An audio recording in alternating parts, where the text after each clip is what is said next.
Wikipedia is our go-to site for any sort of information, whether it's someone's age or network. Wikipedia always provides authentic information about everything. When we say everything, it means everything, including good and evil stuff too. This is a site of great use, but there's this dark side of Wikipedia few people know about. It isn't like something hidden or unrevealed, it's just so dark that people hardly stumble upon it. But once you reach these pages, all you've got is endless regret and trauma.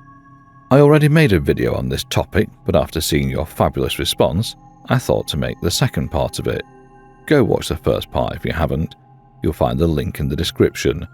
Let's get started with the Dark Wikipedia pages, Part 2. The Hinterkaifeck Murders. At first, we've got one of the least traumatic ones on the list, the Hinterkaifeck Murders. These are one of the most infamous mysteries in German history. On the evening of March 31st, 1922, 6 people were brutally murdered at a remote farmstead in Bavaria. The victims were Andreas Gruber, his wife, 7-year-old daughter, 2-year-old son and their maid. The murders were carried out with a mattock, and the bodies were found scattered throughout the farmhouse.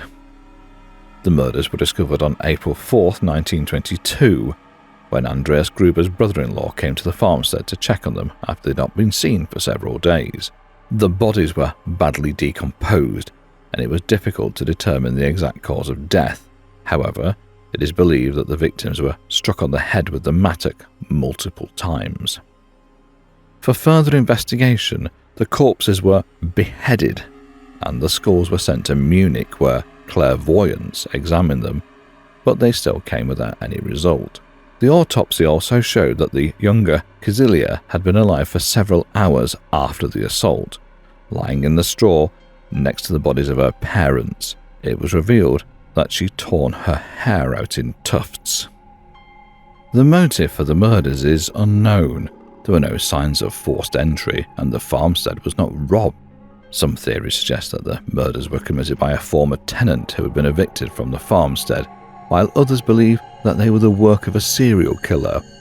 However, no one has ever been arrested for the murders, and the case remains unsolved to this day.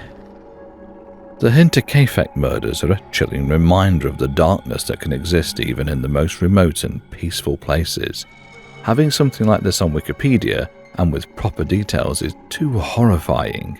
The case remains unsolved, but it continues to fascinate and intrigue people around the world. The isolated brain. Imagine you had no body, no eyes, no ears, no skin, nothing but your thoughts as your existence.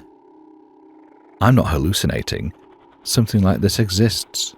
If you search the term, the isolated brain, you'll find a Wikipedia page that portrays a similar situation. It's a medical treatment in which a mind is preserved artificially through several machines. It's intended to preserve brains and see if they could be preserved in a lively condition or not.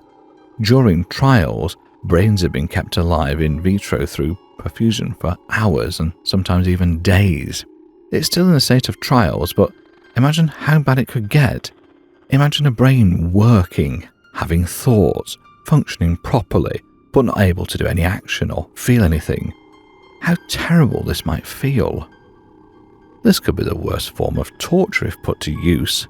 All you can do is think, and as you realise you can't learn new things or express your thoughts to anyone, just surrounded by complete darkness, you decide that you want to kill yourself, which you can't do because you have no way of doing so. You'll have to wait decades before you can finally die. Another part that freaks me out is the prospect of what you actually feel. Is there intense pain? Is there nothing? Can you even still imagine things after a length of time? It'd be like permanent sensory deprivation with the bonus of a severed spine. On the other hand, if the tech advanced to the point where you could interface with machinery, it becomes a far more intriguing prospect. Command an entire race of machines through a little vat in a bunker, see through the eyes if you so choose. Isn't it something that we see in movies, but it's become a devastating reality? I wonder, would you sleep? Darkness, imprisoning me. I cannot see.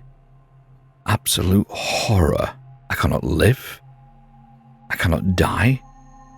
Trapped in my body. My only cell. Keep in mind, in phenomenons like phantom limbs and Anton Babinski syndrome, the brain is a crazy adaptive organ. It does what it can to survive, or pointedly, the next best thing. I imagine you would eventually start creating intensely vivid delusions that may or may not have any reflection on the life that you once had, or shut down to a point where it wouldn't be considered conscious thought at all. But whatever happens, it's too alarming because we're not heading in the right direction. Anyway, it's time to move on to the next one. Harry Harlow and the Pit of Despair. Harry Harlow was an American psychologist, but seeing his experiments, I'd call him a lunatic.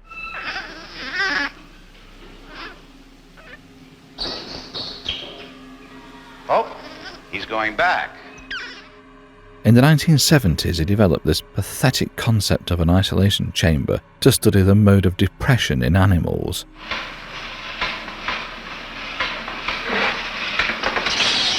He's scared, all right. But this was the cruelest form of experimentation. He would let monkeys' kids fondle their mums for some weeks and then isolate them in these steel chambers where they would have to live all alone. He would keep them here for several months. After some days, he would remain huddled in a corner. Now we'll take the baby monkey out and put in a wire mother. As you can see in the pictures, just imagine what these kids must be going through.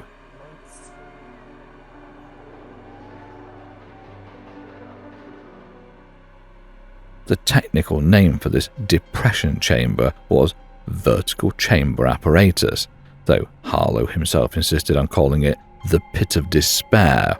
He had at first wanted to call it the Dungeon of Despair and also used terms like Well of Despair and Well of Loneliness.